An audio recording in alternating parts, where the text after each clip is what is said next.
Financial Coaching. I'm here with Esther.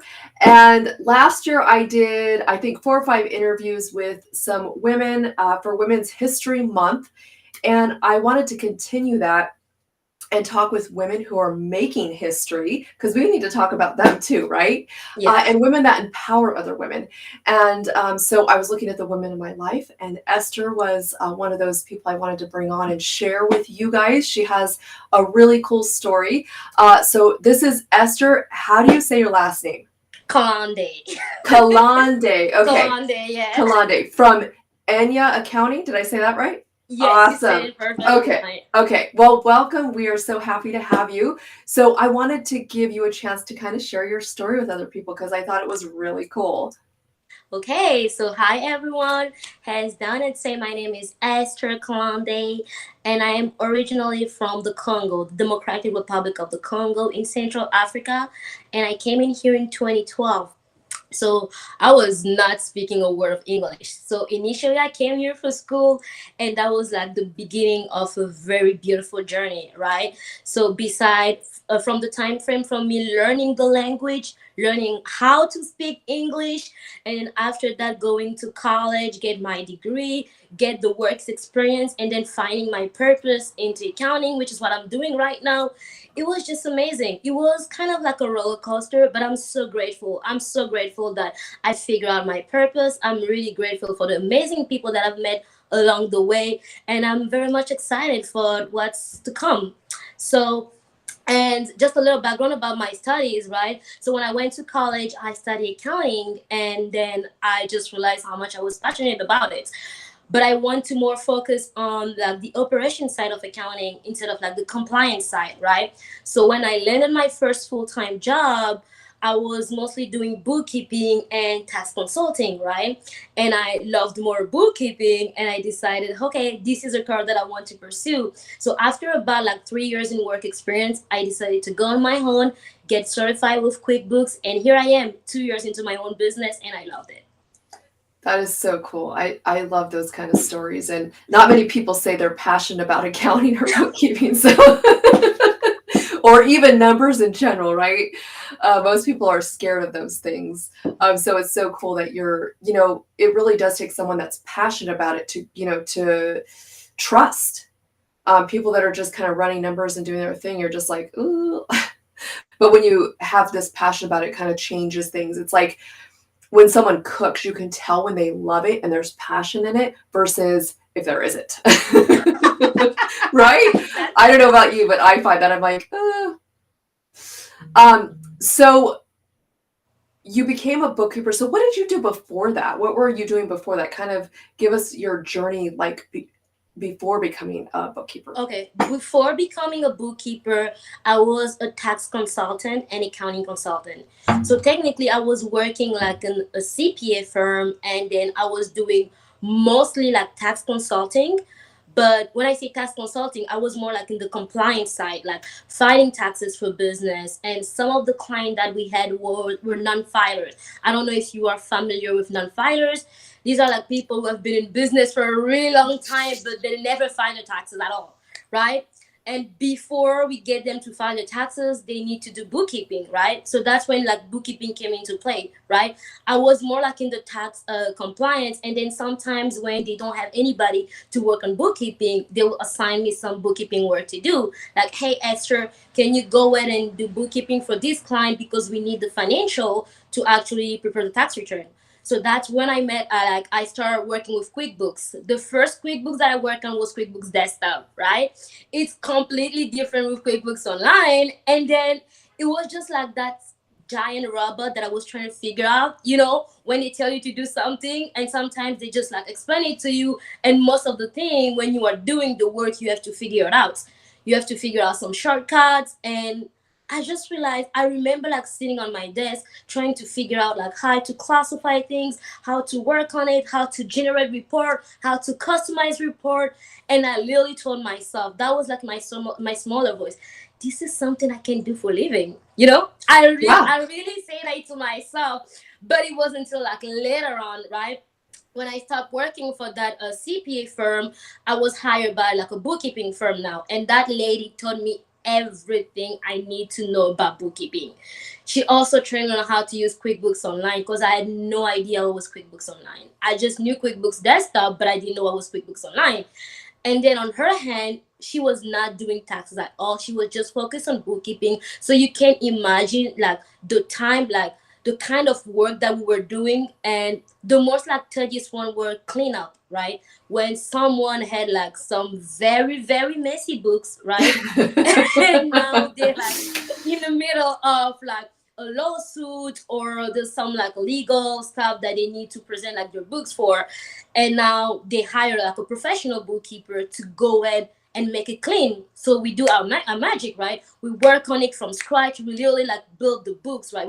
We generate the financial from scratch, right? We look at Wow. the bank statement, we connect it, and we start working on like per year. Sometimes for bookkeeping cleanup, we even had like a client who had to go back 7 years. So imagine just like doing bookkeeping for a client like for 7 years. And in terms of industry, I was exposed to any type of industry, just not like professional services. We had some client who were working with inventory. We had some client who were just like professional service provider. And we also had some client who, okay, they want us to do bookkeeping, the bookkeeping side, but there was also like a sales tax management compliance. But before getting there, they need our data, right? Our QuickBooks, our bookkeeping data, and then they can go ahead and comply, right, with the sales tax office. So just that, having like those two experience, just it matured me in a way where I've built the confidence, right? And then right after working for that lady, I decided to go for my MBA. And while I was doing my MBA, I was now getting certified with QuickBooks. So for me, it was just not enough to know how to do it. I also wanted to be certified and be recognized by QuickBooks as a pro advisor, right? You need Yeah. to take an exam for it, you need to study for it. So I was doing it during my master, and then after getting my certification, I was not ready to go for it. Like, and that's how I found it in accounting. That's so awesome. Yeah, those two situations will either make you or break you, right? You're either going to want to keep doing this or not, because yes, people's books get really messy. What would messy books look like for you? Like, what does that look like? Is it just somebody that hasn't filed their taxes in a long time? Because there's people who have not filed their personal taxes either in a long time. Or is it that they just kind of have a box of receipts that they throw at you and you got to do that? That's so what is a messy books to you? Okay, a messy books to me, I'll say this, and I see it a lot of time. Someone who has a business, literally like a business entity, but then they have their credit card, the personal credit card, the personal bank account connected to the accounting solution, and now Uh, you can't really differentiate what's business and what's personal. So they have commingled everything, and beside that, just like the reconciliation, them closing their books, they kind of didn't know how to do it.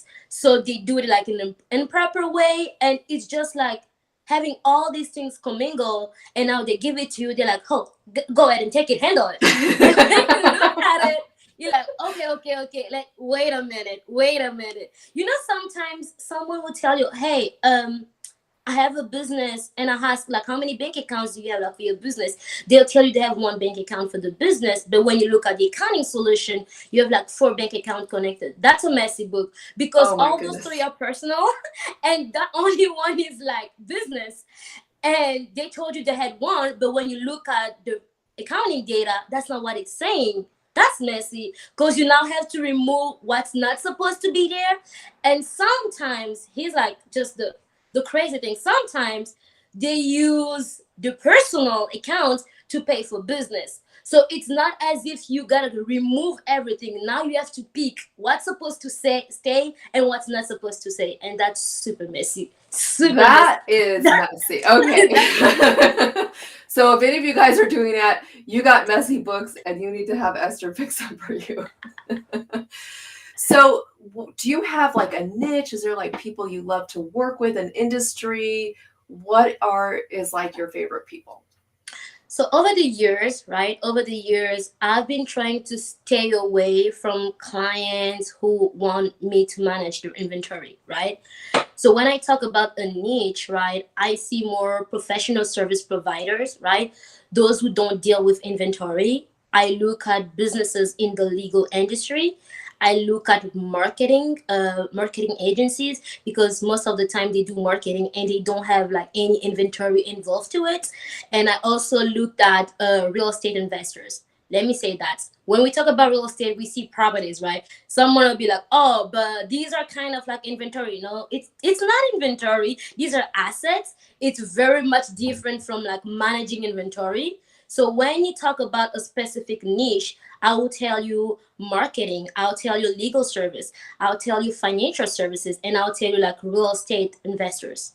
Those are like Okay, my cool. like favorite niche. Okay, good. That's awesome. So, one of the questions I think is probably on a lot of people's mind, and people don't really know, what makes you different from an accountant or a CPA? Okay. I was looking at this question. I was trying to figure out like a good way to guide people and to understand it, right? So I'll break it down by a CPA first, right? A CPA is a licensed professional who has a credential to actually represent you to your governmental agencies. When I say your governmental agencies, that can be your state agencies, FTB for for people living in California, franchise tax board. Sorry, I abbreviated it.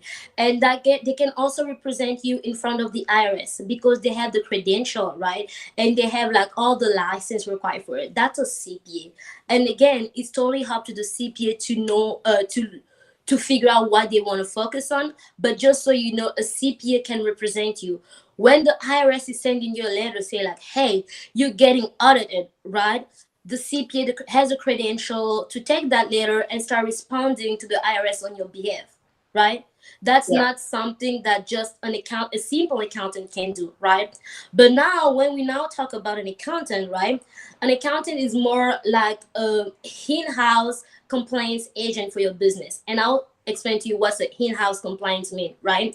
Sometimes you do have like all these people that work for you, right? That you pay out, some of them you pay them out on salaries, or some of them are your contractors, right? You don't want your CPAs to start handling people in your business in house. Your accountant can handle it because they know that for your contractors they need to send them 1099s, they need to provide W9s, right, when they're paying them. And for your employees, right, they need to enter their timesheet data, they need to process the payroll. That's more like what an accountant do, right? And for a bookkeeper now, a bookkeeper, just see it as like he's like a data entry specialist for your accounting operation, right? So sometimes bookkeepers can also act as accountants depending on the knowledge, but then that's more on the private sector, right? And when I say that a bookkeeper is a data entry specialist, they look at everything you provided from your bank account, or sometimes when you have received, right? You say, "Okay, I have all these bills that I need to enter, and I'll pay them through my credit card, but I want you to reconcile it to the accounting solution." The bookkeeper is not the one paying for it, but is the one entering it in your accounting solution. That's why I say your bookkeeper is your data entry specialist. But then when you want that bookkeeper to start paying up your credit card, you want that bookkeeper to start like filing 1099s and sometimes processing your payroll. Now they take the role of the accountants. Okay. Does it Very make cool. sense? Yeah, I it hope makes I break sense. it out like perfectly. Okay. So, would you say that someone might need all three or a couple? What would an Totally, average business totally. need? Some CPAs, okay, here's what I've experienced, right? Here's what I've seen before. So some CPA firms, right, they have bookkeepers in-house, but they're not the one technically doing the bookkeeping job, right? They have someone at a lower level who's like handling like all the data entries, right? And then after that, when we talk with like compliance, as I say, like payroll processing or those 1099 filing, they pass it on to the manager, right? The manager can have a CPA license, and that manager will handle it as like the accountant of the firm, right? So they might have like multiple engagement for one client, but they pass it on to three different people, depending on how many people they do have in their team. And sometimes you can be one person doing all those three, but then again, you start thinking like, how many clients can you really handle by yourself for all those three? Right. So at some level, right, if you want now to take the role of a CPA or an accountant, right, you are very limited as one person. You might think about like having a team now to start like delegating some of the work. I always say bookkeeping is the lower level, accounting is the middle level, and CPA is like the higher level. Yeah, okay. So if you're probably have maybe just a couple of employees, you probably don't want to have all of that. Probably go for a CPA, right? Or a You can CPA and a probably, okay, bookkeeper. yes. So if you have like a couple of employees, instead of having like a bookkeeper, you can go for an accountant. And Okay. let me tell you this, you can go for an accountant. The accountant can help you with like all these like filing requirement, payroll processing, 1099 filing. And then what the accountant does, he just communicate with the CPA office, the tax professional office, right? They communicate, they send out, okay, these are all the 1099s that we send out. These are the financial report. This is what I've processed. Okay. So depending on the budget you have, you can hire an accountant when you have about 2 employees. Okay. So can accountants file your taxes? Who can file your taxes? An accountant and a CPA can file your taxes, Okay. but that accountant needs to have some type of credential. So for California, I don't know if you heard about the ZTech certification. No. So it's not an EA license, it's not a CPA license. It's a license that California require professional tax preparer to have, right? If you do file taxes for business or personal, right, do not just go with anybody. You can look it up on the IRS website. You can even type their name. They need to be registered with the IRS to actually file your taxes. Someone will come tell you, hey, I'm an accountant. Okay. Oh, and I can do your taxes. Oh, really? Can you do my taxes? And then you ask them for the name. It's super simple. You go to the IRS website, right? And you type like authorized e-filer, right? You need to type out that name if that person is registered. Even if they do not have an office, right? You will see their name out there. Because there are some type of like steps that they need to how can I say it? There's some compliance that they need to have like fingerprints, right? Provide like the proof of credentiality. They need to send out the certificate, and they have like all these hours that they need to comply on a yearly basis to be on the IRS website. Okay, well that's great advice because we don't want just anybody doing our taxes. Do your homework. You want to make sure that the person you're hiring has the authority to do your taxes, and then the IRS just wants to make sure that they know what they're doing. Yes. Because you just don't want to make the IRS mad. You want them to stay your friend. Mm-hmm. So who might need a bookkeeper like yourself? Okay. So I always say that like a good fit for me, it's a business, right? Who has no time to handle accounting operation. And let me say this when I say accounting operation, it's not just like doing data entry and reconciling, but sometimes you might need help to collect W-9s, right? From contractors, and then helping with the 1099 filing, right? Yeah. So I will say that a good fit for me is someone who actually need an accountant compared to a bookkeeper. Okay. So would you say you're more of an accountant than a bookkeeper? Yes, I would say Okay. that I'm more an accountant because okay, my space of work it's pretty large because I don't just do data entry, right? After working on your books, I always make sure that okay, if you have some contractor, I can help you to go ahead and file for your 1099s with those contractors.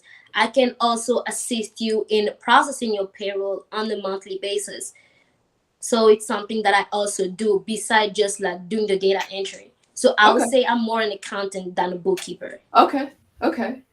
So let's talk about the worst case you've ever seen where you just couldn't help that person. Okay. It was kind of sad. It was kind of sad because I really, really want to help that person. But I always say that before someone come and ask for your help, they need to be aware of the steps that they need to take to have that help, right? You don't just come to me, hey, Donette, I need help with like money management. You just say it, but are you aware and are you ready to take all the steps needed to actually get the help that you're asking from? So I had that lady, she was selling like luxury clothes, right? And when I say luxury, it's not just like not a 100 dress, like 1,000, 2,000. It was very much like luxury. But she find herself in a very, very hard time. And then she wanted to get a loan from the bank, right? And the bank asked for some financial report. But then the lady hasn't been working on, yeah, she hasn't been tracking like how much money she was running. She hasn't been really working on her books. But then beside that, she also had some sales tax management, because when you sell actual goods, right? When you sell like physical goods, there's a portion that needs to go to the states. Not everything just go to the federal, right? Right. So I was telling the lady, this is just not data entry and then generating report, because after doing that, there's also some type of compliance that you need to do with your state agency. I really, really wanted to help her, and there was some type of investment that she was supposed to do, but she was just not ready to do it. She was just not ready. What she want more like a data entry prison report. She didn't want to comply with the state. She was just not ready for the help that she wanted. And I felt really bad because I really wanted to help her, but she was not ready for the help. Yeah. That was a worst case and a sad case for me at the same time. Yeah, you probably don't want to be involved in something that's not compliant, because then you're going to get in trouble too, right? Yes. My reputation, my name is on the line. My name. Yeah, and again, you guys, we don't want to mess with the government entities. They have, they have control over our assets if they wanted to. So, what makes you different from your competitors? What makes you stand out? Why would somebody say, I need to go with Esther? That's something that a lot of accountants, and I'll say also bookkeeper, don't know. I do understand the tax code, right? Because I've been in the tax industry before being just like a bookkeeper, before just doing bookkeeping and accounting operations. So when someone comes to me, hey, I want you to do this, and that, when I look at your books, that's where like my financial strategist mindset come into play. I looked at it and I'm like, okay, because of the tax codes, there are some things that you can actually do, right? To just have like a better financial health for your business, right? And that's something that I believe a lot of accountant and bookkeeper, they do not know. They do not really understand the tax code. But once you understand the tax code, it's something different. Yeah, definitely. That would be more of a benefit, right? Somebody that's Mm-hmm. understanding when you can and cannot do something, getting up to that line, because none of us enjoy paying taxes, but it's something we need to do. It's part of being an American, right? So, yes, you want somebody that can help you get every single write-off you can get without crossing that line and doing it within compliance Yes. and within the law. So that's awesome.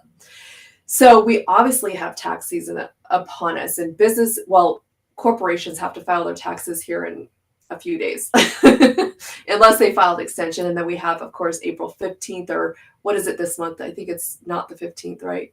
It's April 18th this month. Okay, April 18th. This year. Mm-hmm. What piece of advice do you have for people right now to get their books ready, or just to be ready for this wonderful time upon us? Okay. That's good. I actually have two pieces of advice. The first one, right? Have a saving account for your business. People talk about having a saving account for the personal, on the personal level. I believe that it works just as fine as it does work for personal. It also works fine for businesses. Have a saving account for your business. Just start building that cash reserve. As you said, businesses most of the time have to pay, right, taxes. You don't want a big tax bill because you had a good year. It's not enough to just have a good year. You have to plan. Once you had a good year, just know that Uncle Sam will come for you. Okay? He wants his 20%. Yes. So have a saving account for your business and start putting something. Just have like, let's say that for every profit you make, just a random example, right? For every profit you made, just have 10% just putting on the side in your saving account. Just have that. And let's say if like the federal tax rate it's 20%, have about 20% from that profit put in the saving account, right? And have it there. Do not move it. Do not touch it for your personal traveling. Do not touch it. Just leave it there. That's my first advice. And my second one, please, please, please do not commingle your personal and your business. Have a business account. It's not hard to have a business account.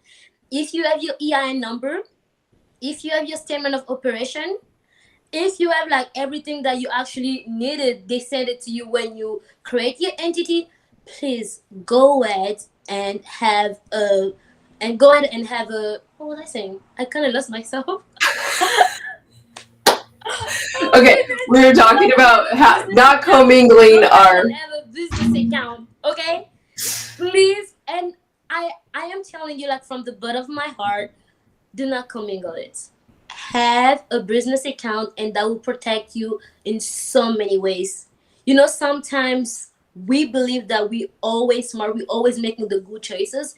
And let me just tell you this. It's not when you get audited, it's not because you're a bad business. Sometimes they just pick you randomly. And if they just came to find out that, oh, we auditing this business, but we can't even differentiate what's the personal and what's the business one, you're in big, big trouble. So please do it. Yes. Have a saving account and separate your personal and your Tax business account. savings account. Yes, I those are my totally two pieces of 100% advice. second what you say about that stuff. I see Mhm. that so many times when I have my business clients come, but they're commingling one. And like you said, I've had a client do that, and she was commingling. They audited her, and she had no, like, you could still have proof of payment, and they could still say no, we don't believe you, and you get taxed and penalized on that. Plus, it's a mess to have the hours you have to pay out for that. Plus, you have to hire someone to go through that because you don't know what they're talking about. You need to make sure you get in compliance with that. So totally get it. Please, guys, take that advice. Have a tax savings account and do not commingle your expenses. And if you need help, you can call either one of us. We would be happy to help you.